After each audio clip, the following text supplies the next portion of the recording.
Maling motor gagal bawa pulang Yamaha NMAX. Terjadi pencurian sebuah motor di kawasan Cipete Utara, Jakarta Selatan pada Jumat 23 Juli 2021.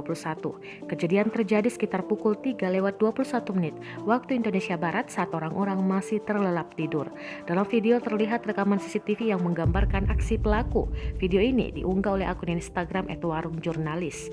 Awalnya, kedua pelaku berhasil membawa keluar motor Yamaha NMAX. Sialnya, setelah dikeluarkan pelaku kesulitan menyalakan motor. Salah satu pelaku bertugas untuk menyalakan motor, sedangkan satunya lagi bertugas untuk memantau situasi. Nahas, saat motor belum nyala, pemilik kendaraan langsung keluar. Mengetahui aksinya ketahuan, kedua pelaku langsung kabur. Korban pun sempat mengejar pelaku, namun sayangnya pelaku kabur dengan menggunakan motor. Video ini pun langsung diserbu komentar warganet.